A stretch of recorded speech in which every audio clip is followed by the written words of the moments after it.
Kita masuk pada kajian terakhir dari diskusi kita, Pak Kiai. Ini menyangkut dengan politik dan kekuasaan. Ya. Sebenarnya Islam itu melihat itu kekuasaan seperti apa, Pak Kiai?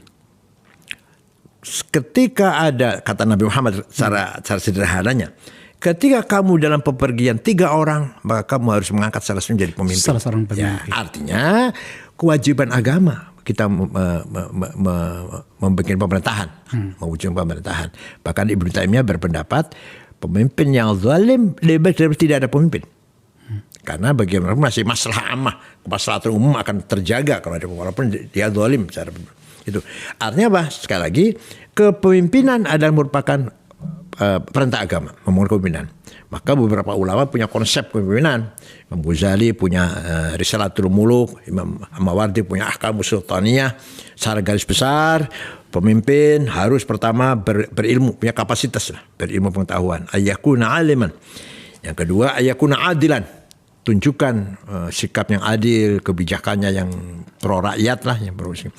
Yang ketiga, ayyakuna zahidan, zuhud, tidak rakus. Malah diberi contoh di situ seperti Umar bin Abdul Aziz contohnya. Dan kemudian salim al-jism, sehat fisiknya. Tidak boleh pemimpin yang tidak sehat pemimpinnya, yang apa fisiknya. Dan kharijan, berani. Harus berani pemimpin itu, nggak boleh orang yang penakut. Ini secara garis besar. Kemudian menjadilah sebuah ilmu fiqhus siyasah, fakih politik. Bagaimana caranya membangun pemerintahan yang baik, kemudian bagaimana menggulingkan atau menurunkan seorang pemimpin yang zalim. Ada semua dalam namanya fiqhus siyasah dalam pelajaran agama Islam. Iya. Apa konteks kenapa sampai saya tanyakan ini Pak Kiai? Karena gini, ini saya bawa dalam suasana Indonesia ya. Di Indonesia itu kan ada 2 organisasi agama, ormas agama yang besar, UNU dan Muhammadiyah. Adalah tidak berlebihan menurut saya kalau kaum muslimin Indonesia, kaum Islam Indonesia itu menaruh banyak harapan pada 2 organisasi agama ini. Terutama dalam hal bagaimana penyikapan mereka kepada pemerintahan, sebuah pemerintahan. Saya tidak berbicara tentang pemerintahan ini saja, yang sekarang ini, tapi kita secara keseluruhan.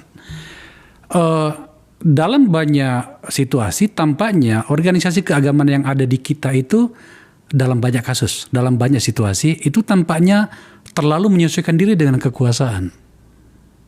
Itu bagaimana seharusnya kita menyikapi itu? Itu belakangan saja, itu belakangan itu. Belakangan ya? Itu belakangan itu. Dulu kayak apa Gus Dur? Gus Dur kayak apa Gus Dur? Selalu menyuarakan suara rakyat, menyuarakan keadilan, menyuarakan kebenaran. Yang dilawan siapa coba?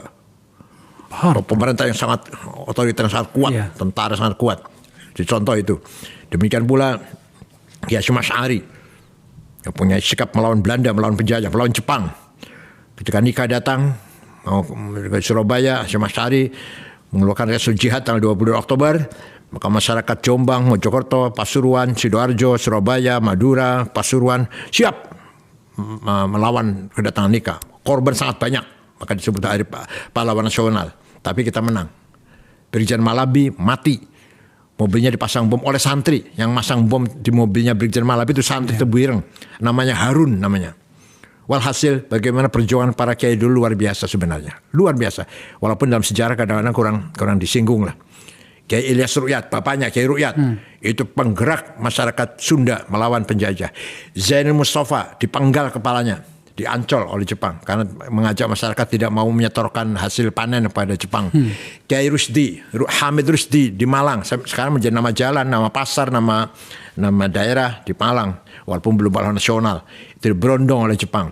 Kiai Ilyas di Lumajang juga dibunuh oleh Jepang, dimutilasi oleh Jepang.